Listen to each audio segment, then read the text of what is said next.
Welcome to the Untold Tales Audio Anthologies. Written by Howard Loring and narrated by Melissa Del Toro Schaffner.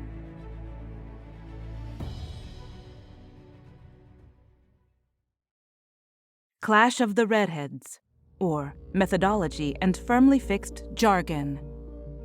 The buckboard moved at a leisurely pace, with a slow but constant clipping of the horse's hooves reverberating off the narrow, cobblestoned street. About time, she thought, after finally noticing its creeping approach from around an adjacent corner. Naturally, she was relieved thereby, but concerned nevertheless. "Why so late?" asked the red-headed woman as she climbed aboard. "What's happened? Have the crates been delayed?" "No," answered the tall man holding the reins. "As was reported, they arrived this afternoon. The problem was elsewhere, I fear, something I missed. The good bishop's horse threw a shoe several miles out, and he had to lead it in on foot." The woman thought this over. Clearly, the unexpected development was not judged a setback to the mission at hand. In any event, it wasn't her call to make. "Well," she replied, "at least there's been time to unpack." They both laughed at this, each seeing the irony in the double meaning. The many accounts describing this day were of bones everywhere, spilling into the hallways from the overcrowded rooms. And also, their mission dealt directly with time itself. Washington City, the young nation's new capital, was small but growing.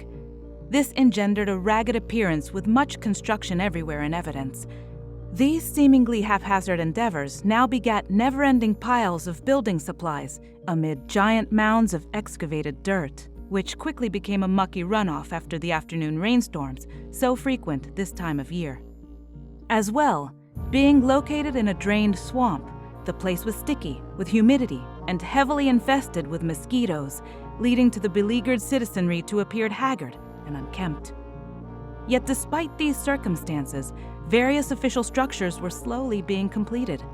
The interminable, ever-pressing business of state plodded on, even among the surrounding chaos. The pair soon reached their destination, an isolated mansion atop a muddy rise that boldly stood among the rubble that was the growing capital. Due to the lateness of the hour, sentries bearing muskets stood guard on either side of the front door, which was open in hope of encouraging a draft. There was none. "May I help you?" asked a functionary who, having seen their approach, had walked out to meet the strangers now standing within the large columned portico. "Good evening, sir," replied the redhead's companion. "We bear important dispatches for the president." Handing over 2 large envelopes, the taller visitor then added, "These sealed documents are our letters of introduction." The papers in question were faked, of course. The man, an official of some kind, looked to the first envelope and scrutinized its bold handwritten provenance. Then his eyebrows shot up. Next, without examining the second letter, he extended his arm, beckoning the pair inside. "Wait here, if you please," he instructed them, once the 3 had entered the grand foyer. "President Jefferson may wish to speak to you. I'll know in a moment." "We could just drop off our pouches," observed the redhead. The attendant, now overly gracious, slightly bowed. "That will be up to the president," he related.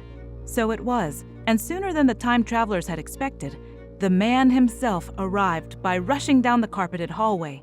His red hair was pulled into a tail by a large black ribbon, but he was in shirt sleeves without a frock coat or vest. He carried a now opened letter of introduction, waving it excitedly before him. "Are you really an anatomist?" he cried, while grasping the man's hand and shaking it vigorously. "You've studied under the great Monsieur Cuvier. You carry correspondence from my esteemed acquaintance in faraway France." "Oh, no, Mr. President," answered the stranger. "My name is Edward Patrick, and I'm a scientist trained under your good friend, the eminent Joseph Priestley. He died of late in Pennsylvania, at his home outside of Philadelphia." "Yes," admitted Jefferson, who was well aware of this sad occurrence. "A great loss, to be sure." The conspirator then indicated his companion, adding, "This is Ellis Alexander, and she bears your dispatches from France." "Indeed," replied the startled chief executive, now taking her hand. Alexander sounds Scottish, madame. Are you French? The woman playing her part laughed at the question. It's Miss Alexander, Mr. Jefferson, she coquettishly corrected the now embarrassed president. And I assure you that I'm very much an American. My uncle, who also lives in Philadelphia, is a naturalist, trained under the late John Clayton. He was an Englishman who moved to Virginia long before the war. Yes, Jefferson offered, now smiling. I know who he was. My uncle, she continued, frequently corresponds with the famous zoologist Joseph Banks, and through him with Monsieur Cuvier, as well as many other natural philosophers in Europe. These packets of personal letters and scientific papers were therefore sent to my uncle for safe transit, and I bear them now. Here, she indicated a carpet bag currently resting beside her. But this letter says that you are trained, observed Jefferson. True. I assist my uncle in his endeavors, she explained, helping with his specimens and correspondence and so forth. This naturally includes comparative anatomy, and I have become aware of much as a consequence. I enjoy it. Well, replied the now satisfied president, I'll trust you'll enjoy this visit too. And given the hour, you must both stay for dinner. I won't take no for an answer. He then led them down the hallway from whence he had come. While doing so, he opened the second sealed letter of introduction and quickly perused its contents. Soon enough, he stopped short, halting the time travelers that followed him. Ah, he said, you carried just what I've been awaiting, Edward. You bring me Dr. Priestley's last notes concerning the new state university to be built in nearby Charlottesville. He then added, I may call you Edward, may I not? I'm most honored, Mr. President, uttered the impostor, although the many documents he carried, as well as those borne by his cohort, were genuine enough. His friends, noted the redhead, call him Ward. Wonderful, stated Jefferson. Then I shall also. And as an intimate of the good Dr. Priestley, he should enjoy this evening as well, given Bishop Madison is here. This statement caused the taller man to laugh. But I'm no theologian, sir, he apologized. Joseph Priestley, as I'm sure you're aware, was a great scientist as well as a churchman. I assisted him in that vein only. Now the president laughed. All the better, he answered, grinning widely now. You'll see, the both of you will. Follow me to my office, if you please. Soon the bones appeared. As stated in the record, they were everywhere, hundreds of them, placed on tables and desks, across chairs, or simply, as there was no more available space, dispersed upon the floor. Most of them were fairly large. Goodness me, gasped the red-headed woman, still acting. What's that? Said a gentleman standing in the corner of the chief executive's command center, as if trapped there by the sheer number of specimens. He was residing before an enormous crate filled with straw, the last of several lately sent by the now famous explorer, William Clark. The interrupted man had been shifting through the crate's inventory, a thick stack of parchments held in his hands. Aren't they magnificent? Gushed the president, while signifying the just liberated items. Then he added, Good news, Jamie. We have unexpected dinner guests, and luckily they are both trained in science. I believe some claret is in order. Introductions were quickly made. James Madison, the cousin to the well-known politician of the same name, was the current Episcopal Bishop of the Diocese of Virginia, the first American-born cleric to hold that esteemed office. His bishopric being so close, he frequently visited the new federal city to confer on the president's current obsession, the proposed state university. Of course, as both families were neighbors, most of the Madisons were Jefferson's good friends, but this churchman was his oldest and dearest companion since childhood. These fossils arrived earlier today, the excited president explained, although the time travelers, being well briefed, already knew this. The Great Western Expedition is barely over, he next related to them, but I've sent poor Captain Clark off again, I fear. This time he's busy investigating Dr. Goforth's newly discovered site at the now legendary Big Bone Lick, which is located astride the broad banks of the Ohio River. The four now stood around Jefferson's desk, which held several curved pieces of skull, 2 different-sized tusks, and various sections of large jawbones. All of the relics were a deep tan color, even the ivory. Indeed, they were impressive. As the group sipped their claret, the bishop pointed to a tusk. "I've seen one of these at Monticello," he said to Jefferson. "You have several there, I believe. Is this not so, Tommy?" Then, after suddenly remembering the proper decorum, he injected with haste, "Mr. President, I meant to say." They all laughed at the comment, and Bishop Madison's old friend Tommy then proposed a toast. "To Captain Clark," he proclaimed. "Hear, hear," said the cleric, adding, "and to knowledge itself." "Yes, and to science," quickly followed the tall time traveler, whereupon all eyes then fell to the red-headed woman. Holding forth her glass, she boldly stated, "To discovery and the unending drive to undertake it." "To discovery," the men agreed. "And it's true. Bishop Madison is correct," the president then explained to the newcomers. "I do have several examples of a mammoth on display in the entryway at Monticello, but they are from an earlier expedition. These newer specimens were discovered only of late, uncovered in another part of the lick." "But, Mr. Jefferson," the woman noted, "I'm afraid these items are not artifacts of the woolly mammoth." This bold statement took the president aback. He'd been interested in such things since he was a boy. The new samples, he thought, were easily recognizable. Undaunted, she indicated a section of jawbone that was over a foot in length. It held a row of large serrated teeth, each one containing distinct, raised tricuspids. Taken together, they resembled a jagged ridge of mountainous peaks. "Mammoth teeth," she lectured, "are flatter, as the molars of a horse, only much larger. These come from another member of the elephant family, as the great Monsieur Cuvier has recently demonstrated. He has named them mastodons." "Oh dear," mumbled the bishop, who of course was fluent in Greek, and so was capable of translating the term. "Nipple tooth," she said, running her finger over the ridges. At first, Jefferson didn't respond. Soon, though, in spite of himself, the corrected president laughed aloud. Next, he blushed. Thankfully, at this point, dinner was announced. The group slowly filed into a dining room across the hall, after gingerly stepping over the numerous items placed about the floor.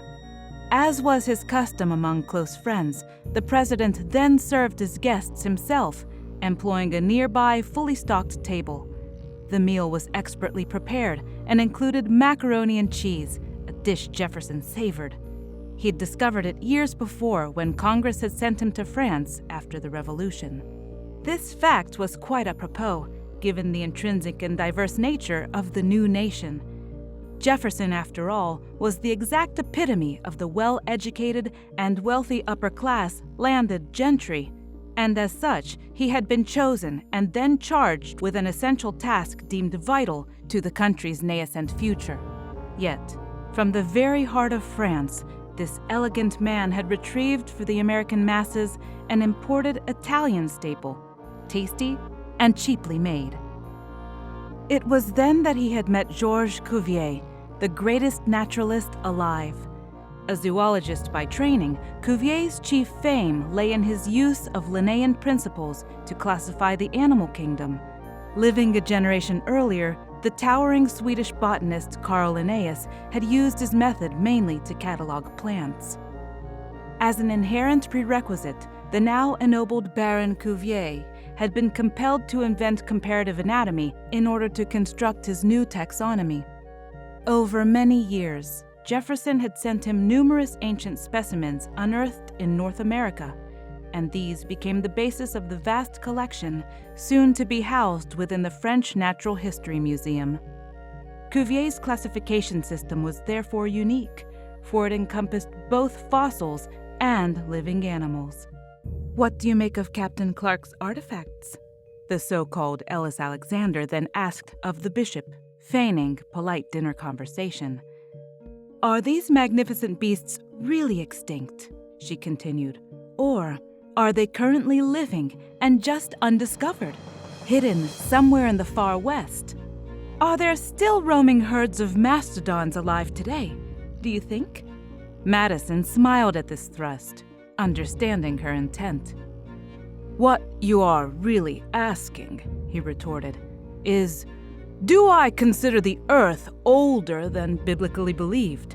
And also, why would any animal created by the Almighty be permitted to die out? Leaning forward, he then added, simply put, is the Bible infallible or mere metaphor? And is this whole idea truly nothing but blasphemy? Now the red-headed woman smiled. Yes, she replied. Don't answer that, Jamie, screamed the president, holding up his hand. Not yet, at any rate. I still need more claret first. Anyone else? He asked, laughing while reaching for the nearby bottle.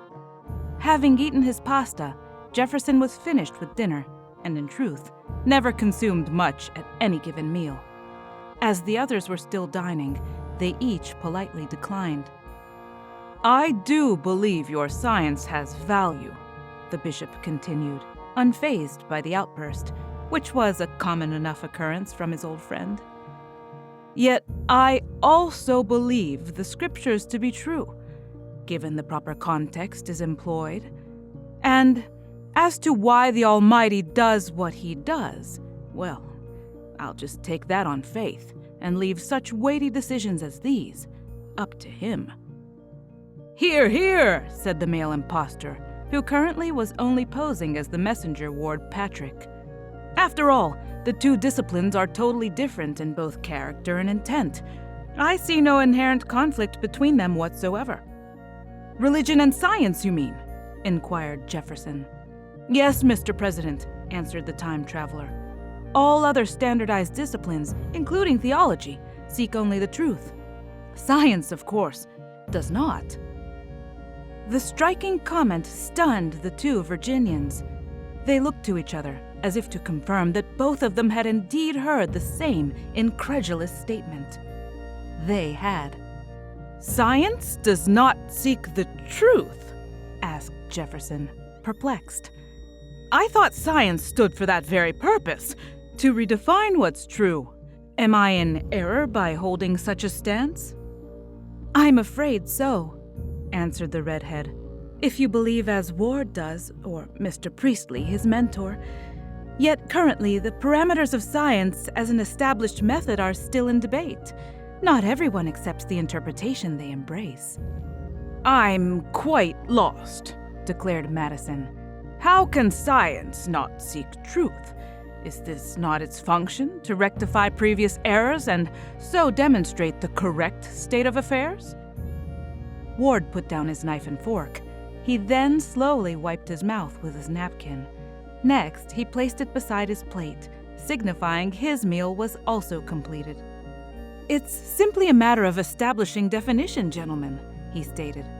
Science is only a tool, as are all disciplines, and every discipline such as history or the law employs a set of jargon, the specialized language used therein. Yet this fixed terminology must first be universally accepted in order to avoid utter confusion. Theology employs much jargon. Is this not so? Asked Ellis of the bishop. A gospel is not an epistle, nor is the Old Testament the canon. These provisos are agreed upon by all theologians and other experts in the field, are they not?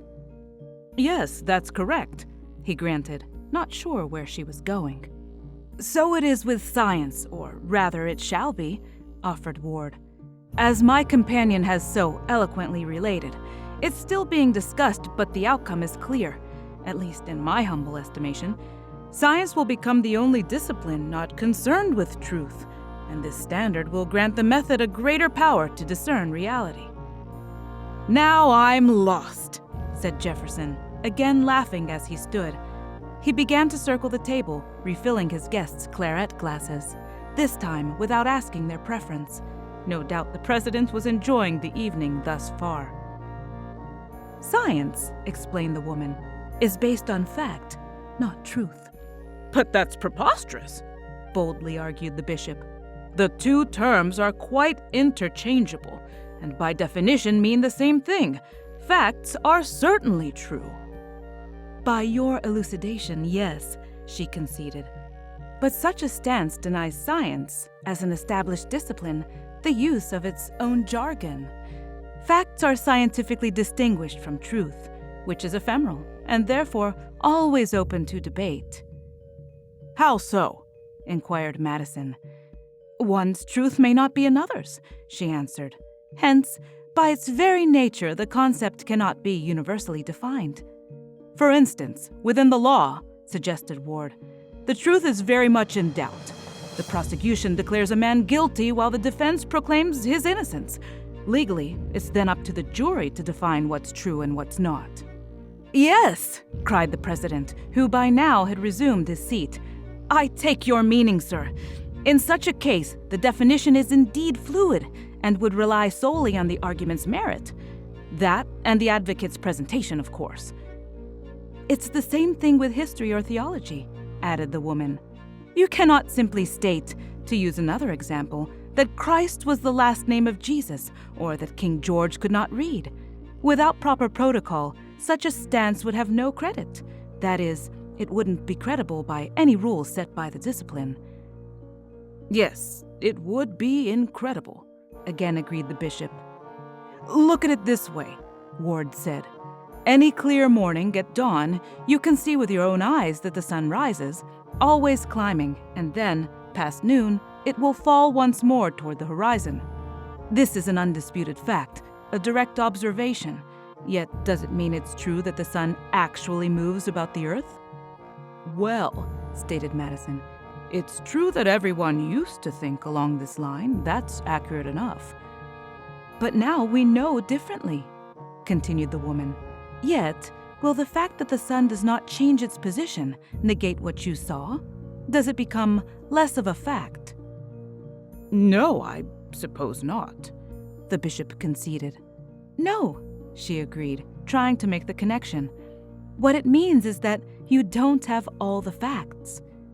The difference, added her confederate, is that facts are demonstrable things, while what is true is only someone's point of view. Interjecting truth into the equation simply clouds the issue, and always will. Just ask Galileo. He's got you there, Jamie, chuckled Jefferson. The bishop only grunted in response, but at last he made the connection, and he saw the larger point involved. The official imposition of truth may have been a fine thing in the past, for it had held civilization together. But this rigid stance undeniably stifled forward progress. That fact couldn't be denied. So, next wondered the president, using your interpretation, are you saying that no scientist can believe his ideas to be true? They would be factual, answered the woman, not true per se.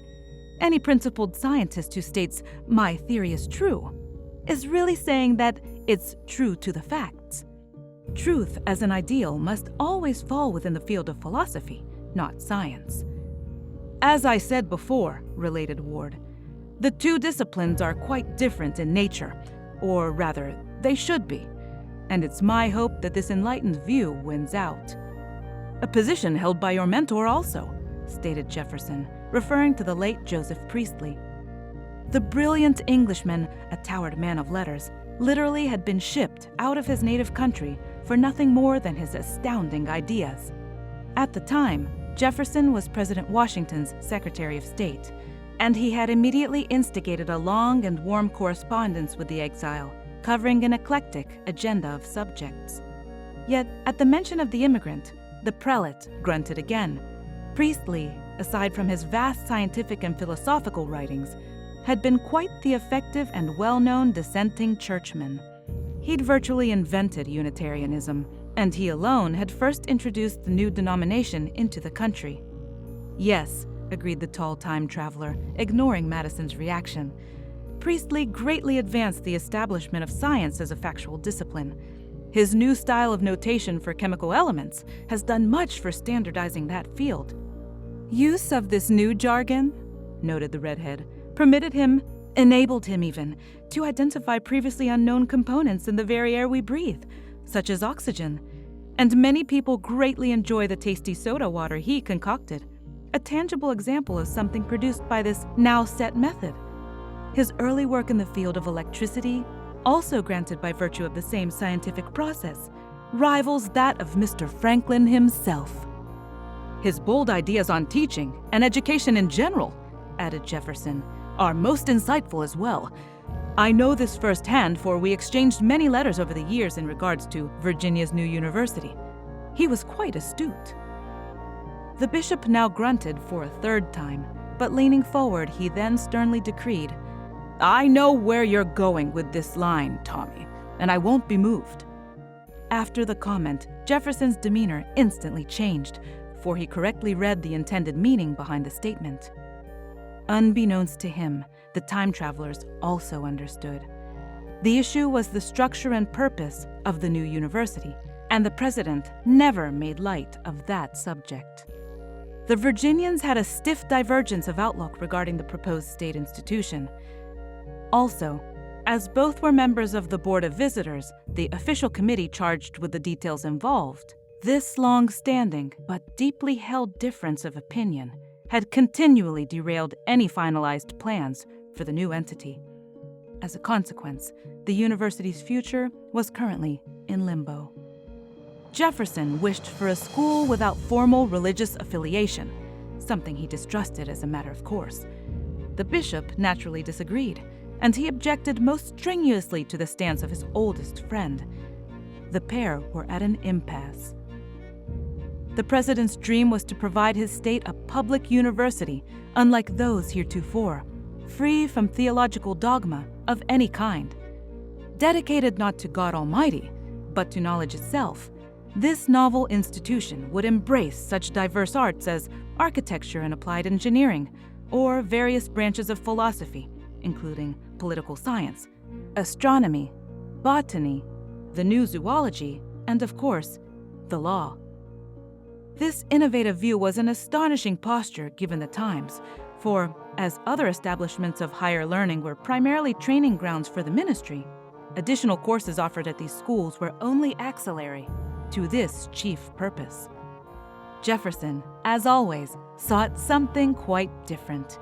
He wanted another approach altogether, with a bold statement of intent that was currently untested. He desired for his beloved state a university totally devoid of contemplations of divinity, one that would match the courageous audacity of the new, uniquely formed nation. Madison thought such a posture would ensure nothing but a negative, second-class reputation, something unworthy of Virginia. Yet, he was no religious fanatic, and for all his vibrato, he did believe that personal dogma should have no sway in terms of politics. Seeing its value, he fully embraced the separation of church and state, but, being a man of unbending principle, he only wished for what was best in the long term, and he could not bring himself to agree with Jefferson's stated preference. We're both on the university's planning committee, the president then told the visitors, by way of explanation. There are still many contingencies left to consider, I'm afraid. And it's true we view certain inherent problems differently. Of course, the time travelers knew the situation. They had researched the bishop's oft-stated position well. It was their official mission to change his mind. I understand, Mr. Jefferson, next asked Miss Alexander, thereby breaking the awkward silence following the last declaration, that you've already designed numerous buildings for the projected university. Is that not so? Oh, yes, he responded, suddenly animated.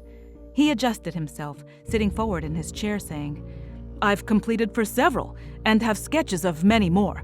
They're in my office, he added. Would you care to view them? Don't expect a proposal for any chapel, opined Madison. No, countered Jefferson, but the library drawings are finally completed, and that structure, not a church, will be the focal point for students and instructors alike. Once more, the good bishop grunted, but Jefferson didn't relent. I have but 1 year left in my term, Jamie, he said. Then it's Monticello for me, and the university will be my first and foremost concern. You must yield and concede that another religious school is unneeded. That's the whole point." "Such an arrangement would be unprecedented," declared Madison. "It's not acceptable by any standard. The discipline of science may be a grand tool, but it's only one of many. And you must also teach religion and accept God's sanction." Jefferson sighed and sat back in his chair, again resigned to the stagnant status quo. Still, knowing Madison's good intentions, he felt no malice towards his dear old friend. After all, the brick-and-mortar work of the university remained years in the future, and the two of them would surely live to debate another day. Yet the president found himself unable to let the moment pass. "I take it, young man," he presumed, "you agree with your mentor that such a scientific approach is the best possible avenue for the advancement of education."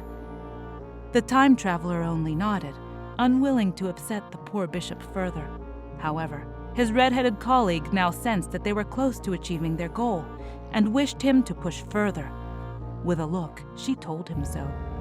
"Such a standardized protocol, Mr. Jefferson," he therefore added, "works flawlessly in both practice and theory. Indeed, the great English experimentalist Sir Henry Cavendish effectively exploits the discipline for each of these differing purposes.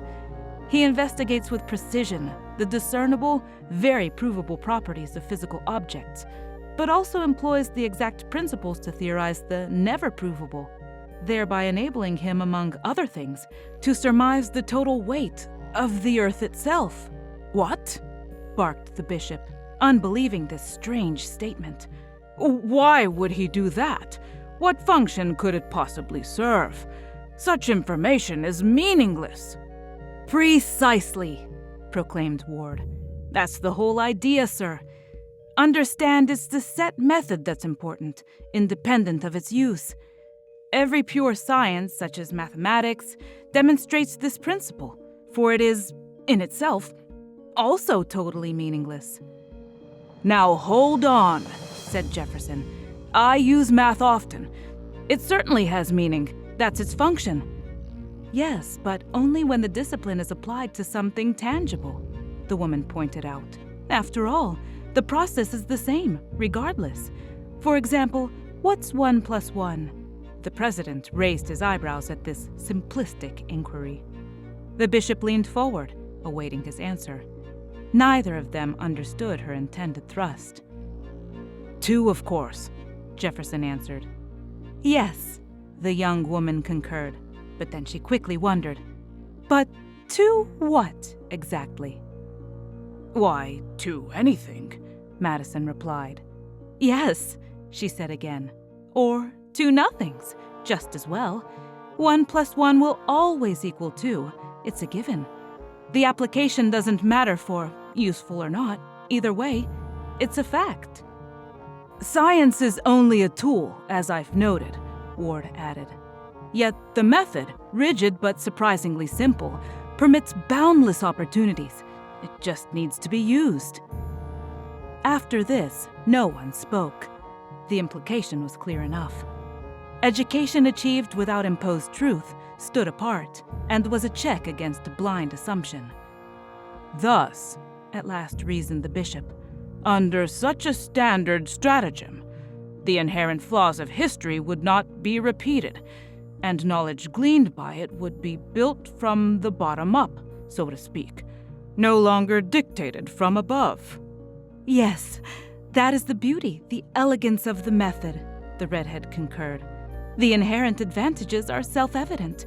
Results would then be limited only by application." "Jamie, that's precisely the point I've been trying to make," said Jefferson, almost pleading. "Furthermore, I don't reject the Almighty, nor need the students.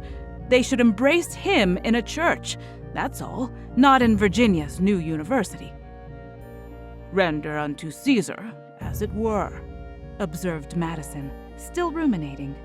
He began to tap his long fingers on the table, the tips dancing up and down in rapid succession. From long experience, Jefferson deduced this action as a positive sign. At last, The bishop stood and crossed to his oldest friend. "I'm afraid that I cannot agree," he stated, looking most glum. Then he indicated the bottle resting before the president. "At least," he added, "without more claret." Jefferson's eyes filled with tears, but quickly composing himself, this passed. He then also stood, facing his dearest companion since childhood. They embraced. A new toast was then proposed. Later, the time travelers were sitting in the buckboard, once more clomping over the cobblestones. Would he not have convinced him on his own? She asked. Perhaps, the tall man answered her.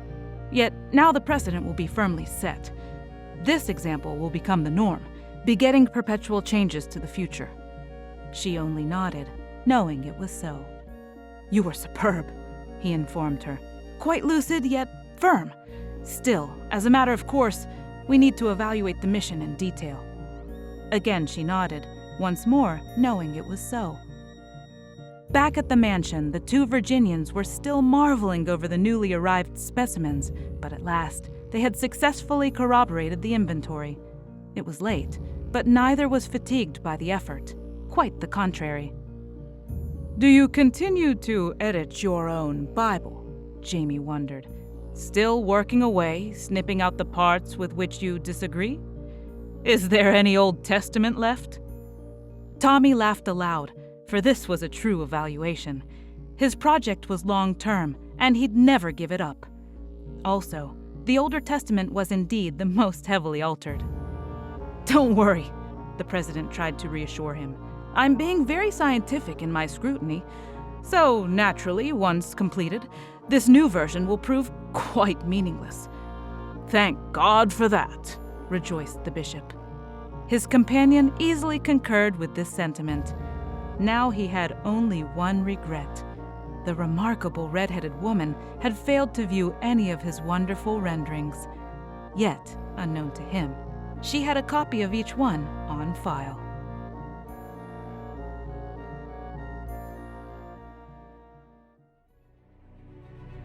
Thank you for listening.